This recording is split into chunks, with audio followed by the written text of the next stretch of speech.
अस्सलाम वालेकुम स्टूडेंट्स, आज का हमारा लेक्चर है इनवर्टिब्रेट सेंसरी रिसेप्टर्स, यानी इसमें हमने वो तमाम रिसेप्टर्स की टाइप्स पढ़नी है जो कि इनवर्टिब्रेट्स में पाए जाते हैं। अब ये तो आपको मालूम है कि जो जानदार हैं उनका जो रिस्पॉन्स है वो एक्सटर्नल रिस्पॉन्स जो है, एक्सटर्नल स्टिमुलस जो है उसके वजह से पैदा होता है। और इनवर्टिब्रेट्स में बहुत सारे ऐसे रिसेप्टर्स हैं जिसके थ्रू वो इन स्टिमुलस को डिटेक्ट करते हैं, और ये रिसेप्टर्स अगर ना हो तो ये फंक्शन ऐसे परफॉर्म नहीं हो सकती। हर जो रिसेप्टर है उसका स्ट्रक्चर और काम जो है वो थोड़ा सा फ़र्क है। बेसिकली इनमें भी जनरेटर पोटेंशियली पैदा होता है, लेकिन हम इनका स्ट्रक्चर वन बाय वन पहले देखेंगे, जिससे हमें मालूम होगा कि इनका स्ट्रक्चर इनको हेल्प आउट करता है to perform their function. Baroreceptors नाम से जाहिर है कि ये जो प्रेशर में चेंजेस हैं उसको डिटेक्ट करता है। ज़ूलॉजिस्ट ने अभी इसको प्रॉपर वे में जो है वो इतना बेहतर तरीके से समझ नहीं सके और इतना बेहतर तरीके से इसको आइडेंटिफाई नहीं किया।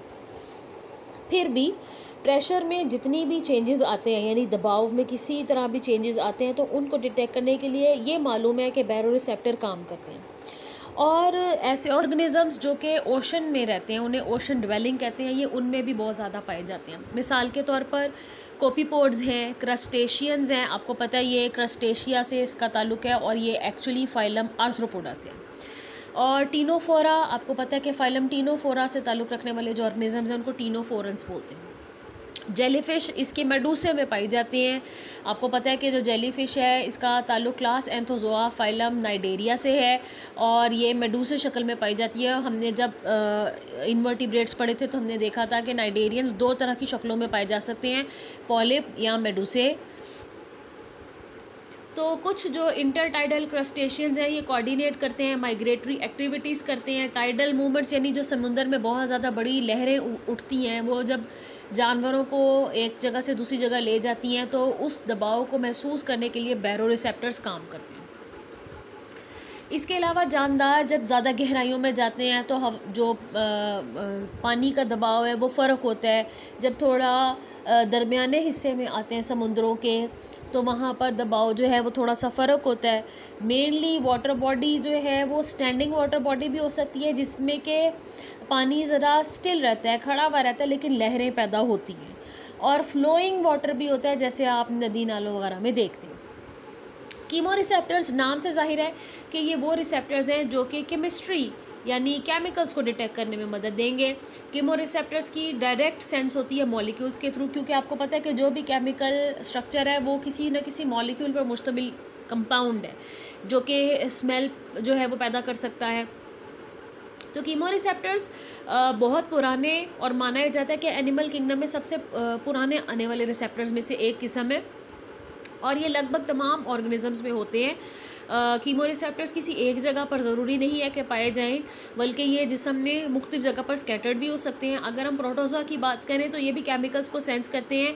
दे response with avoidance to behaviour to acid, alkali and salt stimuli, यानी जहाँ पर नमकियात में तब्दीली है, पीएच में तब्दीली हो रही है, जो एसिडिटी है या बेसिसिटी है उसमें फ़र्क आ रहा है, तो इन चीज़ों को रिस्पॉन्स करने के लिए कीमो रिसेप्टर जो है वो डिटेक्ट करेंगे चेंजेस को और एक ऑर्गेनिज्म को इस काबिल बनाएंगे कि वो केमिकल्स को देख सकें। कीमो रिसेप्टर जो है ये एक्वाटिक इनवर्टिब्रेट्स में भी होते हैं। उनके जिस्म पर पड़े जाने वाले छोटे छोटे गड़े नुमा स्ट्रक्चर्स होते हैं जिनको पिट्स या डिप्रेशंस कहा जाता है। तो ये जो गड़े और डिप्रेशन आपको नज़र आएंगे, ये जब आप जानदार की बाहरी लेयर को, स्किन को, आउटर सरफेस को माइक्रोस्कोप से ऑब्ज़र्व करोगे तभी आपको नज़र आएगा। अमूमन ये उन गड़ों और डिप्रेशन में रिसेप्टर्स पाए जाते हैं। In arthropods, the chemoreceptors are usually on the antennae, mouth parts and legs in the form of hollow hairs. तो ये माउथ पार्ट्स की तरफ भी होते हैं, क्योंकि अगर किसी चीज़ को खाना है तो उसके लिए बहुत सारे ऑर्गेनिजम्स अपने मुंह के पास पाए जाने वाले छोटे छोटे स्ट्रक्चर्स को यूज़ करते हैं जो कि इसे फूड हैंडल करने में मदद देते हैं, और इन स्ट्रक्चर्स को कहते हैं माउथ पार्ट। फाइलम आर्थ्रोपोडा में ये थे। इसके अलावा टांगों में भी होते हैं, क्योंकि टांगों से भी बहुत सारे ऑर्गेनिज्म काम लेते हैं। किसी चीज़ को रिजेक्ट करना है, किसी चीज़ को ईट अप करना है, किसी चीज़ को ग्रैब करना है, पकड़ना है। इसके अलावा बालनुमा साख्तें होती हैं जिन्हें सेंसिलम बोलते हैं, और ये ज़्यादा जब हम प्लूरल में बोलेंगे तो इसको सेंसिला बोलेंगे। उनमें भी ये ख़ास किस्म के कीमो सिक्रीटरी सेंसरी जो न्यूरॉन्स हैं उनकी शक्ल में ये पाए जाते हैं। अब कीमोसेंसरी न्यूरॉन्स ये वो न्यूरॉन्स हैं जो कि केमिकल्स को डिटेक्ट करने में मदद करेंगे, यानी रिसेप्टर का काम करेंगे। मुख्तलिफ तरह के केमिकल्स को डिटेक्ट किया जाता है इन्वर्टिब्रेट्स में और उसके मुताबिक रिस्पॉन्स भी पैदा किया जाता है। तो आप देखते हो कि ह्यूमिडिटी जो है उसको डिटेक्ट करने के लिए भी, यानी कि नमी कहाँ है, नमी कम कहाँ है, क्योंकि जानदारों ने अपने आप को नमी की कमी से भी बचाना है। तो पीएच भी बहुत इंपॉर्टेंट है, क्योंकि आपको पता है कि पीएच जो है वो हाइड्रोजन आयंस की कंसंट्रेशन है, इस सब को देखने के लिए। इसके अलावा अगर किसी जो प्रे है उसके जिस्म से कोई केमिकल रिलीज़ होता है तो उसको डिटेक्ट करने के लिए उसके पीछे पीछे जाना, प्रे ट्रैकिंग हो गया, खुराक तलाश करना, जो फूड पार्टिकल्स हैं उसमें से मखसूस किस्म की स्मेल्स आ रही होती है जिसको जानवर लोकेट करके तो उसे लोकेट कर सकते हैं, खा सकते हैं। इसके अलावा मेट लोकेशन, यानी मेल और फीमेल जब जोड़ी बनाते हैं मेटिंग के प्रोसेस के लिए, रिप्रोडक्शन के प्रोसेस के लिए, तो वो एक दूसरे को डिटेक्ट करते हैं फेरोमोन्स की मदद से। With respect to mate location, the antennae of male silkworm moth Bombyx mori can detect one bombicol molecule in over a trillion molecules of air। अब इसने एक मिसाल दी है रेशम के कीड़े की। रेशम के कीड़े का आम नाम है सिल्कवर्म मॉथ और इसका साइंटिफिक नेम है बॉम्बिक्स मोरी। तो ये अपने जिस्म से एक ख़ास मॉलिक्यूल निकालता है जिसे बॉम्बिकोल कहते हैं। और बॉम्बिकोल की खासियत ये कि जब ये इसके जिस्म से निकलता है तो जो मेल सिल्कवॉर्म है ये बॉम्बिकोल को अपनी एंटीनी की मदद से डिटेक्ट करता है। अगर एक वक्त में एक फ़ीमेल जो मॉथ है, जो कि सिल्कवॉर्म यानी रेशम का कीड़ा है, उसकी फ़ीमेल बॉम्बिकोल का एक मॉलिक्यूल रिलीज़ करती है और ये अट्रैक्ट करती है मेल ऑर्गेनिज़म को, तो अगर 1 ट्रिलियन मॉलिक्यूल्स भी हवा में उस वक्त मौजूद हैं तो जो मेल ऑर्गेनिज़म है सिल्कवॉर्म का वो उस मॉलिक्यूल को इतने सारे मॉलिक्यूल्स में मौजूद डिटेक्ट कर लेगा। यहाँ आप देख सकते हैं कि कीमो रिसेप्टर की पिक्चर दिखाई गई है। हमेशा कीमो रिसेप्टर के ऊपर पोर होता है, ओपनिंग होती है जहाँ से केमिकल का मॉलिक्यूल आ सके और उसको ये डिटेक्ट कर सके। फिर ये बालनुमा साख्त है, तो इसकी जो वॉल है उसको वॉल ऑफ हेयर कहते हैं। अंदर आप देख रहे हैं कि न्यूरॉन्स की डेंड्राइट्स हैं और सबसे नीचे आप देख सकते हैं कि सेंसरी न्यूरॉन्स की सेल बॉडी बनी हुई है। ये जब इकट्ठी इसके लॉन्ग प्रोसेसेस बन जाते हैं तो उसको हम एक्सॉन्स कहते हैं। और आप देख सकते हैं कि क्यूटिकल की मदद से ही इसकी जो स्पेशलाइजेशन है उसी की मदद से ही ये स्ट्रक्चर्स बने होते हैं। अब बात कर लेते हैं जियो रिसेप्टर्स की। जियो का वर्ड जो है वो ज़मीन के लिए इस्तेमाल होता है। नाम से जाहिर है कि ये वो ऐसा रिसेप्टर है जो कि ग्रेविटी को डिटेक्ट करने में मदद देगा, जानदार को सिमत तलाश करने में मदद देगा कि उसे ऊपर जाना है, उसे नीचे जाना है। और ज़्यादातर जो जियो रिसेप्टर्स हैं तो इसकी कई किस्में, लेकिन अभी जो बहुत सारी किस्में उनकी खुल के वजाहत नहीं हो सकी। तो इसमें स्टेटोसिस्ट जो है वो एक ऐसा स्ट्रक्चर है जो कि एक fluid filled chamber like structure है। उसमें सीलिया होते हैं। सीलिया उसकी मखसूस एपिथीलियम के साथ बाइंड होते हैं। ऐसी मखसूस एपिथीलियम जो है वो सेंसरी स्ट्रक्चर रखती है, सेंसरी फंक्शन परफॉर्म करती है, तो उसको सेंसरी एपिथीलियम कहते हैं। दरमियान में, चैम्बर के दरमियान में एक छोटा सा टुकड़ा होता है जिसे स्टेटोलिथ कहते हैं। अमूमन ये कैल्शियम कार्बोनेट का बना हुआ होता है।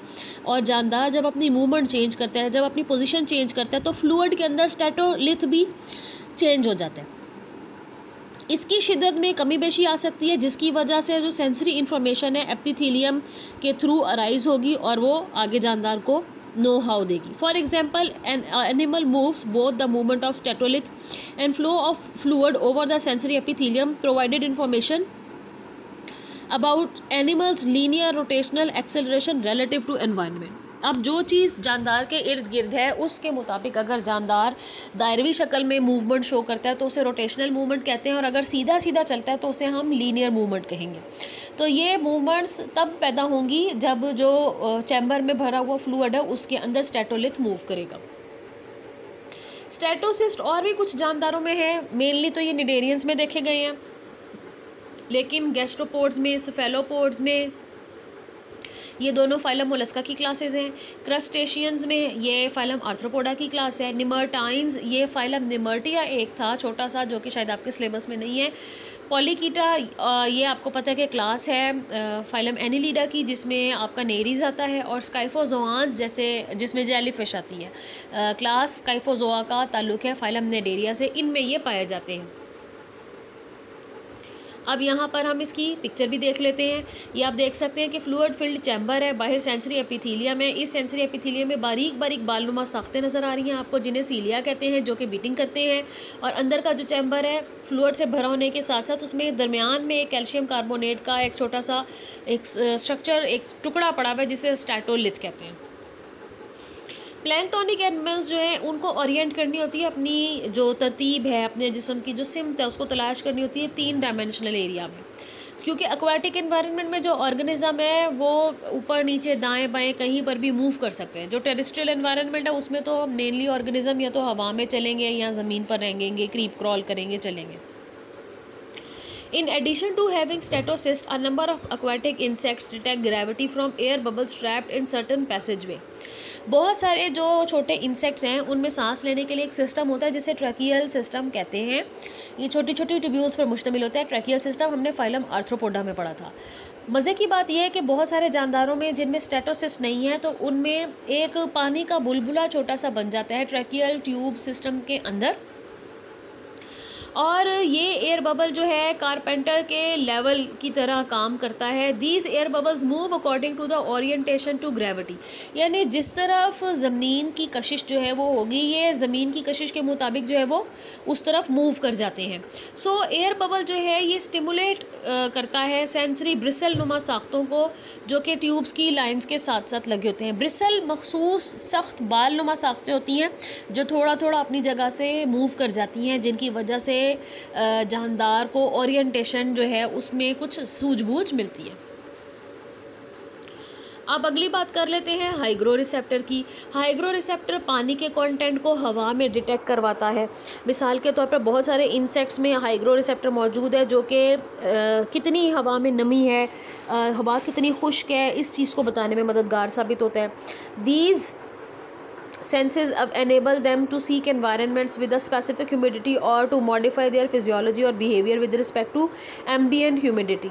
अगर बाहर नमी की कमी ज़्यादा है तो इसमें इतनी ज़्यादा प्रॉब्लम जानदारों के लिए नहीं होती, लेकिन अगर नमी की कमी है और हवा खुश्क है तो जिस्म से पानी जो है जानदार के कम हो सकता है। वेरियस रीजंस हैं जो कि पानी को कम करने की वजह बनते हैं। तो इसलिए पानी की जो नमी है, पानी की जो नमी वाली कैफियत है जो कि हवा में मौजूद है, उसको डिटेक्ट करना भी एक जानदार के लिए बड़ा इंपॉर्टेंट है। मिसाल के तौर पर controlling the opening and closing of spiracle. Spiracle वो ओपनिंग होती है जो ट्रैकियल सिस्टम को खोलती है, जिसकी वजह से हवा अंदर जाती है। अब ज़ूलॉजिस्ट ने बहुत सारी तरह के हाइग्रो सेंसरी स्ट्रक्चर जो है वो डिटेक्ट किए हैं और मेनली एंटीना पे पाए जाते हैं। आपने देखा होगा कॉकरोच भी अपना एंटीना बड़ा इरेक्ट करके रखता है। उसमें बहुत सारे और भी छोटे छोटे रिसेप्टर्स होते हैं जिससे वो अपने आसपास के एनवायरनमेंट की हर चीज़ को डिटेक्ट कर रहे होते हैं। पैल्प्स ये अमूमन माउथ पार्ट के पास या मुंह के पास पाए जाने वाले छोटे छोटे उभारनुमा स्ट्रक्चर होते हैं। और उसके बाद जनाब आ जाता है बॉडी की निचली साइड, क्योंकि अगर बड़ी खुरदरी रफ़ ज़मीन है तो वहाँ पर भी जो है वो नमी की कमी नहीं होनी चाहिए पूरी बॉडी में।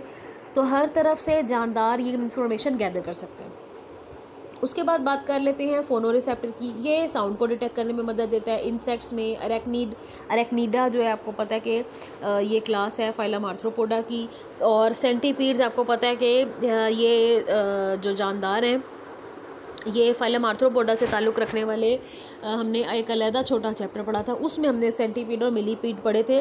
तो ये उससे ताल्लुक़ रखने वाले ऑर्गेनिज्म है जो कि सबस्ट्रेट पर चलते हैं। तो जब ये सबस्ट्रेट पर चलते हैं तो आवाज़ जो पैदा होती है ये उसको एक मखसूस फ्रीक्वेंसी की रेंज में डिटेक्ट कर सकते हैं। तो जो कि कैट्स हैं इनमें फोनो रिसेप्टर जो है वो टिम्पैनिक या टिम्पैनल ऑर्गन की शक्ल में पाया जाता है। असल में किसी जो एक चीज़ है, स्टिमुलस है, किसी भी जो एक चेंज है जानदार के जिस्म के आसपास, जो भी चीज़ वो हो रही है उसको डिटेक्ट करने के लिए जो एक ख़ास मखसूस ऑर्गन है वो रिसेप्टर है। अब एक किस्म का रिसेप्टर आगे कई सारी शक्लों में हो सकता है। मिसाल के तौर पर फोनो रिसेप्टर्स जो है वो जानदारों में कई तरह के हो सकते हैं। उनका मेन काम क्या होगा? उनका मेन काम होगा कि वो साउंड को डिटेक्ट करें, लेकिन वो आगे से कई मुख्तलिफ जानदारों की बॉडी में मुख्तलिफ तरह के हो सकते हैं। अब यहाँ पर आप देख सकते हैं टिम्पैनल ऑर्गन, ये देखें ये चैम्बर लाइक है, रेजोनेटिंग सा ये होता है। इसमें आप देख रहे हैं कि अंदर एनलार्ज ट्रैकिया नज़र आ रही है। ये ट्रैकिया ट्यूब जो है वो होती है जो ट्रैकियल सिस्टम के साथ इंसेक्ट्स में मेनली लिंक करती है। टिम्पैनम एक मेम्ब्रेन लाइक स्ट्रक्चर है, बाहर की तरफ से एक रिजिड वॉल है जो सख्ती तनाव फराहम करती है, स्ट्रक्चर को मजबूत देती है। टिम्पैनम और आप देख रहे हैं जो ये इसकी वॉल है, रिजिड वॉल, इसके दरमियान में जो खाली एरिया है उसको टिम्पैनल कैविटी कहते हैं। यहाँ पर आप सेंसरी न्यूरॉन्स भी देख सकते हैं, ओपनिंग्स भी देख सकते हैं जिसके थ्रू जो साउंड वाइब्रेशंस हैं वो टकराती हैं, जिनको ये इकट्ठा करता है और फिर जानदारों को डिटेक्ट कराता है। बहुत सारे जानदारों में जो टिम्पैनल ऑर्गन होते हैं ये टांगों के पास या जानदारों के मुख्तलिफ एरियाज़ में पाए जाते हैं। ये ज़रूरी नहीं होता, जैसे हम हायर ऑर्गेनिज्म हैं, हम तो अपने सिर्फ कानों की मदद से सुन सकते हैं और जिस्म में किसी जगह आपको कानों के स्ट्रक्चर वाला ऐसी कोई चीज़ें, ऐसा कोई रिसेप्टर नज़र नहीं आएगा। तो इन जानदारों में बॉडी की मुख्तलिफ जगहों पर ये ऑर्गन्स पाए जा सकते हैं। तो यहाँ तक आपको मैं इस लेक्चर में ख़त्म करी और अगले लेक्चर में हम बाकी की किस्में स्टडी करेंगे।